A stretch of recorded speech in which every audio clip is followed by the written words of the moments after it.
She walked into a top financial firm's interview, her linen shirt mocked as janitor's rags by a sneering panel who called her a fraud.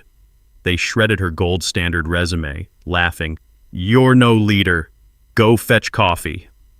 Humiliated, Elena stood firm, her calm gaze hiding a secret that would shatter their world.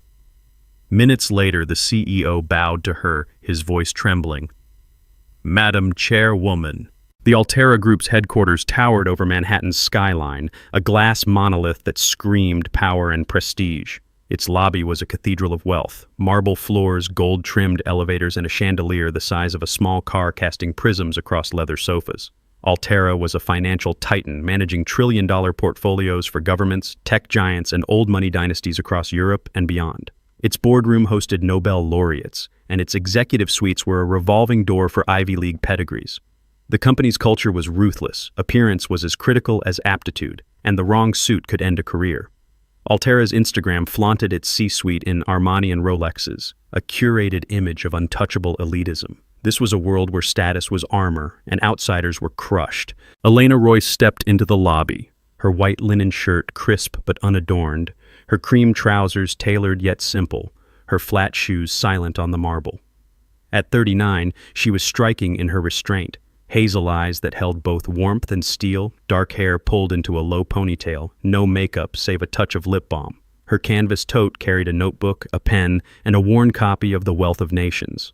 Elena was a legend in finance, a double MBA from Oxford and MIT, 15 years steering strategy for top investment funds in Zurich, Singapore, and Boston, and personal endorsements from 3 global banking CEOs. She'd built Altera's recruitment system a decade ago as a consultant, ensuring fairness and meritocracy, before stepping away to chair a private foundation. Today, she'd returned anonymously to test that system, posing as a candidate for global strategy vice president. Her wealth, tied to her husband's tech empire, was vast but invisible. She preferred it that way. The receptionist, a young woman named Chloe with a slick bun and diamond studs, glanced at Elena's outfit and smirked. "Interview candidates use the side entrance," she said, pointing to a glass door. Elena nodded, her tote slung over her shoulder, and followed the direction, ignoring the whispers from suited executives nearby. As Elena waited in the hallway before her interview, the other candidates, decked in designer suits and dripping with arrogance, formed a circle around her, their whispers sharp as knives. Lila Tate, a woman in a Gucci skirt, pointed at Elena's tote, laughing, "Is that her briefcase or a grocery bag?" Jared Holt, the pre-selected candidate, joined in, tossing a crumpled dollar bill at her feet. "For your dry cleaning," he sneered, prompting chuckles from the group. Another candidate, a man in a Rolex named Ethan Crane, snapped a photo, posting it to a group chat labeled Altera Wannabes, with the caption, "Budget Candidate." The hallway echoed with their laughter, phones filming as Lila chanted, "No suit, no shot." The junior HR staffer, Emily Voss, smirked from nearby, doing nothing to stop them. Elena's fingers tightened on her tote, her hazel eyes burning with restrained pain, but she stood tall, her dignity a quiet defiance against their cruelty. The video hit Instagram, gaining 10,000 views, each comment a fresh wound to her pride. "Lost intern?" one muttered, chuckling. "Or the cleaning crew," another replied, their laughter sharp. The side entrance led to a sterile hallway, where Elena joined a line of candidates, most in bespoke suits, clutching leather briefcases. A man in a pinstripe suit, Jared Holt, sneered at her tote. "Hope you brought a better pitch than your wardrobe," he said, loud enough to draw snickers. Elena's hazel eyes flickered, but she smiled faintly, her composure a quiet fortress. In the interview room, a sleek conference space with floor-to-ceiling windows, the panel awaited HR Director Michael Callahan, a barrel-chested man with a $5,000 suit, Senior Manager Vanessa Klein, her red lipstick stark against her tailored blazer, and Director of Operations David Reese, his cufflinks glinting as he flipped through papers. Their eyes raked Elena's outfit, their smiles thin and predatory. Callahan leaned back, chuckling. "Are you the actual candidate? I thought you were the coffee lady." Vanessa smirked, adding, "Is this how you dress for an interview? No one told you Altera has a standard?" The room's air thickened, their judgment a palpable force. Elena's voice was calm, measured. "Please review my resume and let's begin the interview. Callahan snorted, tossing her file aside unopened. "We'll get to that," he said, his tone dripping with condescension.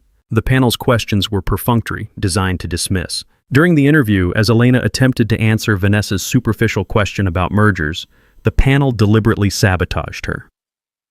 David Reese flicked on a projector displaying a slide titled Candidate Attire Standards with a red X over a photo of a woman in a linen shirt eerily similar to Elena's. "This is you," he said, smirking as the room laughed. Callahan interrupted her response, shouting, "Speak louder! We can't hear you over that outfit!" Vanessa slid a second test, 5 pages of contradictory financial models, mid-answer, saying, "Oh, and this one's due in 3 minutes." The panel snickered, their pens tapping, as Jared peeked in, winking at Callahan. The sabotage was blatant, a spectacle meant to break her. Elena's pen paused, her hazel eyes narrowing, but she continued writing, her composure unshaken. The slide was screenshotted, posted to the Altera Elites Slack, captioned, "Chash dressed to fail." Each share a public crucifixion of her dignity. "Describe your experience with high-stakes mergers," Vanessa asked, her pen tapping impatiently. Elena began detailing her role in a $50 billion deal in Singapore, but David cut her off. "That's enough," he said, smirking. "Sounds like assistant-level work." The panel exchanged glances, their amusement clear. Then Callahan slid a 10-page financial analysis test across the table. "5 minutes," he barked. "Let's see if you're worth our time." The test was impossible. Dense equations, contradictory data, a trap meant to fail. Elena scanned it, her hazel eyes narrowing, but she wrote steadily, her pen precise. When time was called, Vanessa snatched the papers, barely glancing at them. "You're not a fit for our leadership culture," she said, her voice final. "Wrong attire, no presence, and frankly, you bombed the test." Before Elena could respond, Jared Holt, the candidate waiting outside, strutted in, his pinstripe suit gleaming. He'd been pre-selected, his interview a formality after a $200,000 donation to Callahan's private fund. Jared winked at Vanessa, who smiled back, sliding his file to the top. "Now this is leadership material," she said loudly, ensuring Elena heard. The panel laughed, Callahan clapping Jared's shoulder. "You're our guy," he said, ignoring Elena's presence. The room's hierarchy was clear. Money and flash trumped merit. Elena stood, her tote in hand, and tilted her head, her voice low but firm. "I don't know of any candidate so exceptional that the panel would overlook all standards, from experience to ethics. But if an envelope is enough to sway a decision, then today's test is no longer necessary." The room froze. Callahan's face reddened, his fist slamming the table as he stood. "Are you insinuating we accept bribes?" he roared. "Do you know who you're speaking to? This is a leading financial conglomerate, not a marketplace for cheap accusations." Vanessa's smirk vanished, her pen dropping. David leaned forward, his voice icy. "You've got some nerve, lady. No wonder you're dressed like a nobody." The other candidates in the hallway, peering through the glass, whispered, "She's done." But Elena didn't flinch. She looked Callahan in the eye, her voice slow and even. "I know exactly who I'm speaking to," she said. "And even more clearly, who doesn't deserve a seat at this table." The silence was deafening, the panel's confidence cracking, their eyes darting nervously. As Elena's words hung in the air, Vanessa leaned toward David, her whisper loud enough for the room. "She's probably some disgruntled clerk fishing for a lawsuit," she said, smirking. "Look at her. Bet she typed her resume at a public library." The panel laughed, their voices sharp, as Jared joined in, tossing a mock salute at Elena. "Better luck at the temp agency," he said, high-fiving David. The hallway candidates snickered, phones out, filming the exchange for a private Slack channel labeled Altera Elites. The video spread instantly, captioned, "Our coffee lady crashes." Each comment, "What a loser!" "Fire her already!" A fresh wound. Elena's fingers tightened on her tote, her hazel eyes steady, but the humiliation was a living thing, wrapping around her like smoke. She didn't speak, her dignity a shield against their cruelty. The panel's mockery escalated. Callahan, still fuming, grabbed Elena's test and tore it in half, tossing the pieces onto the table.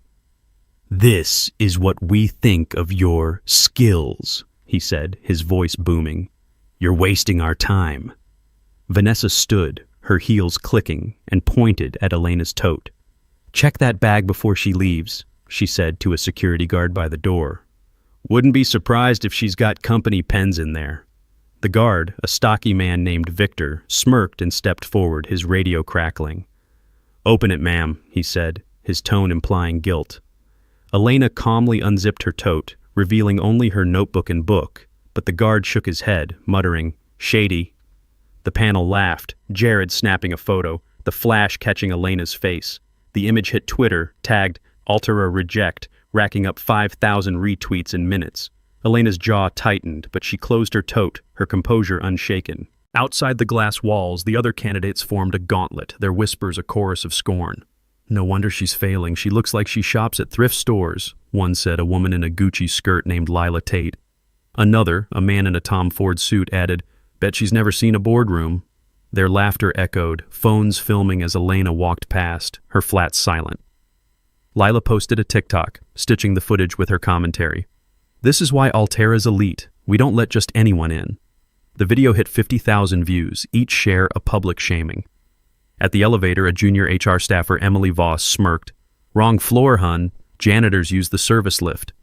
The hallway erupted, the candidates' laughter ablaze, but Elena pressed the button, her hazel eyes fixed on the doors, her calm masking a fire within. The elevator doors hadn't closed when the panel's final jab landed.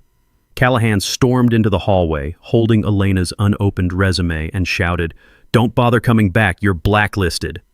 He tore the file in front of the candidates, the pages fluttering to the floor. Vanessa followed, her voice dripping with venom. "And take your little book with you," she said, kicking Elena's copy of The Wealth of Nations toward her. The candidates cheered, Jared yelling, "Back to the library!" The security guard chuckled, his radio buzzing as he muttered, "Thought she'd cause trouble." The video of the resume shredding went viral, had Altera elites trending, each comment, "She deserved it." No class, no chance. A fresh wound. Elena picked up her book, her tote heavy with betrayal, and stepped into the elevator, her head high. But the Altera group was about to learn who they'd mocked. 10 minutes later, the boardroom doors swung open, and Gideon Price, the CEO, strode in. At 50, he was a legend, sharp jaw, silver-flecked hair, and blue eyes that could freeze a room. Gideon had built Altera into a global powerhouse, his reputation for fairness as fearsome as his intellect. He didn't glance at the panel, his steps deliberate as he approached Elena, who'd been escorted back by his assistant, a young man named Lucas in a navy suit. The room's air shifted, the panel's smirks fading. Gideon stopped before Elena, his voice low and resonant. "Madam Chairwoman," he said, bowing slightly, "I apologize for keeping you waiting." The room was a tomb, the panel's faces draining of color. Elena unbuttoned her coat, revealing a gold-plated badge pinned to her shirt. Chairwoman of the board, Elena Royce. She turned to the panel, her hazel eyes icy but calm. "I didn't come here to apply for a job," she said, her voice cutting through the silence. "I came to assess whether the recruitment system I built remains fair." She paused, her gaze locking on Callahan, then Vanessa, then Jared. "And the answer is no." As Gideon's words, "Madam Chairwoman," echoed, the panel's arrogance collapsed into terror. Callahan's face went ashen, his $5,000 suit no shield as he stammered, "Chairwoman, this is a mistake." Vanessa's heels trembled, her red lipstick stark against her pale skin as she clutched the table, whispering, "No one told us."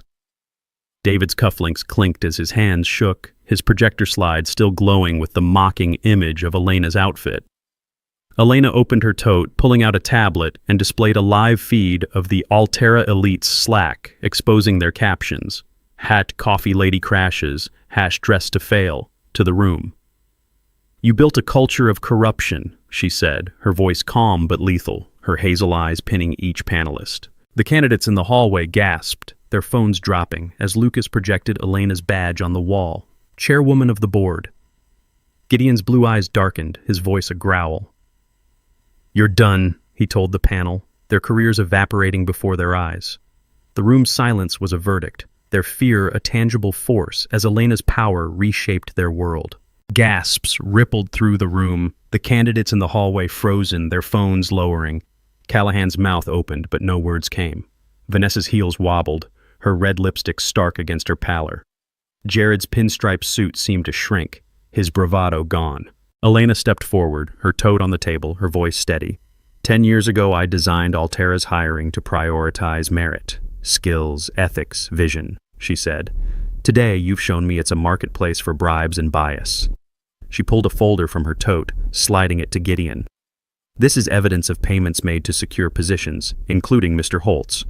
The folder detailed Jared's $200,000 donation, bank transfers traced to Callahan's account, and emails from Vanessa promising Jared the role. The panel's eyes widened, their hands trembling. Gideon's gaze darkened, his voice like steel. "Effective immediately," he said. "Mr. Callahan, Ms. Klein, Mr. Reese, and Mr. Holt are suspended pending investigation." The security guard, Victor, paled, his radio silent as Lucas escorted him out. The fallout was seismic. By noon, Altera's board launched a full probe, uncovering a network of paid positions and discriminatory practices. Callahan's fund was frozen, his $5,000 suit no shield, as he faced fraud charges. Vanessa's LinkedIn was flooded with #BribeQueen comments, her consulting gigs canceled. Jared's finance career tanked, his pinstripe suit a memory as firms blacklisted him. The investigation revealed Lila Tate and Emily Voss had leaked internal memos mocking undesirable candidates, their jobs terminated, their social media accounts suspended for hate speech. Elena's investigation didn't just suspend the panel, it purged Altera's boardroom of complicity. She convened an emergency board meeting, her linen shirt radiant under the chandeliers, and presented a dossier of 20 managers linked to the bribery scheme, their names flashing on a screen.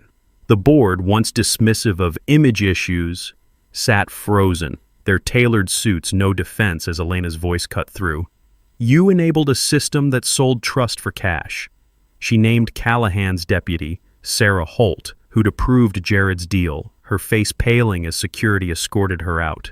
The room's power shifted, directors trembling as Elena enforced the Royce standard, mandating ethics audits for all hires.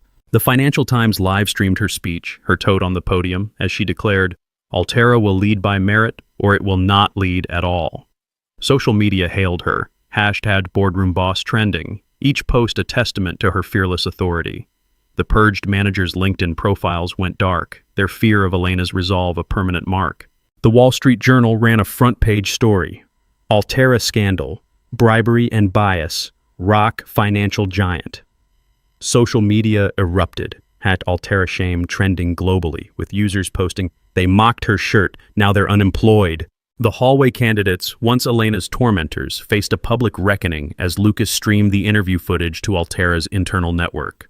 Lila Tate's Gucci skirt seemed to wilt as her TikTok mocking Elena flashed on screen, her face crimson as colleagues whispered, "That's her!" Jared's dollar toss replayed, his pinstripe suit no shield, as gasps filled the hallway. His Altera wannabes chat exposed with 200 members shamed. Ethan Crane's Rolex glinted as he tried to flee, but security blocked the doors, his photo post now captioned, #CareerKiller. Online. Elena stood at the room's center, her tote on the table, and said, "You judged me by my shirt, not my skills. Now the world sees your character." The footage hit LinkedIn, racking up 5 million views, each comment, "They're finished. Elena's a queen." A cheer for her triumph. The candidates' careers imploded, their elitism a public stain, their fear of Elena's power a lesson etched in their downfall. The audience roared on social media, #Royce Rules trending as Elena's justice prevailed.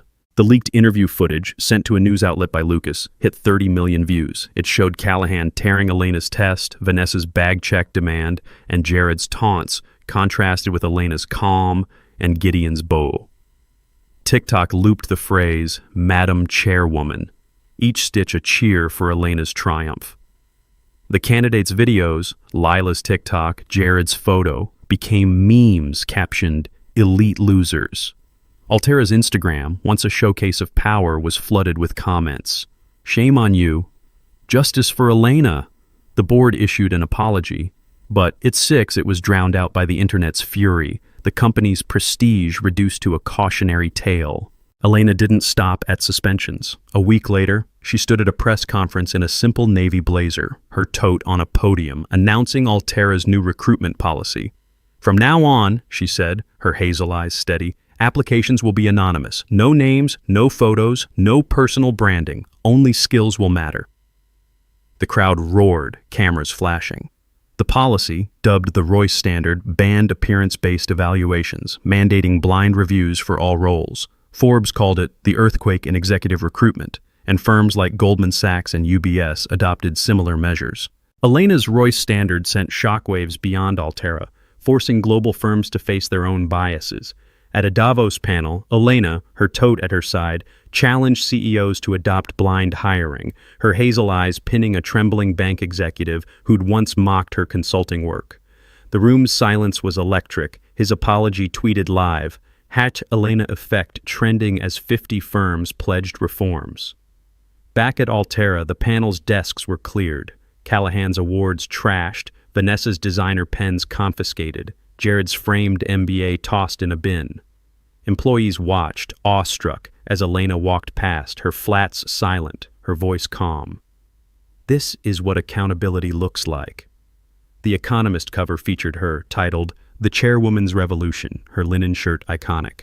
The perpetrators' fear was palpable, their names erased from finance, their offices empty as Elena's policy reshaped the industry. Social media cheered, users posting, "She scared the suit straight." Elena's power, quiet but seismic, left the guilty trembling in her wake. Elena's influence didn't end with Altera. Her foundation launched a global initiative, training 10,000 women in finance to navigate bias. Its workshops packed with stories of discrimination. She oversaw every detail, her notebook filled with ideas, her tote a constant at seminars. Her husband, Nathan Royce, a tech billionaire who'd built a cybersecurity empire, supported her quietly, his Gulfstream parked at Teterboro, but it was Elena's vision that drove change. The boardroom where she'd been mocked was renamed the Royce Conference Center, a nod to her legacy. Letters poured in from candidates worldwide, sharing how the Royce Standard gave them hope. Elena read each one, her hazel eyes bright with purpose. Altera never fully recovered its old sheen. Its stock stabilized, but its culture shifted, the Royce Standard rooting out elitism. The company's Instagram now showcased diverse hires, its chandeliers dimmed by Elena's light. Callahan and Vanessa faded into obscurity, their bribes a footnote. Jared's LinkedIn stayed dormant, his bravado buried. Lila and Emily scrambled for retail jobs, their TikToks deleted. The world watched Elena's rise, her white shirt an emblem of resilience. She didn't gloat, she built a fairer system, not with anger, but with grace. Elena and Nathan spent their evenings in their Brooklyn brownstone, its garden alive with their daughter's laughter. She wore her linen shirt, he his jeans, no tie. They discussed strategy over coffee, her tote on the counter, holding a new photo. Elena at the policy launch, her smile radiant. Their wealth was immense, but their mission was greater, rooted in a shared belief in fairness. The world knew Elena now, not as a billionaire's wife, but as a force who turned scorn into systemic change. Elena Royce didn't need a title. She was the standard. If this story moved you, I hope you enjoyed this thrilling journey. On a scale of 1 to 10, how would you rate this story? Let me know in the comments below. Your feedback inspires more epic tales.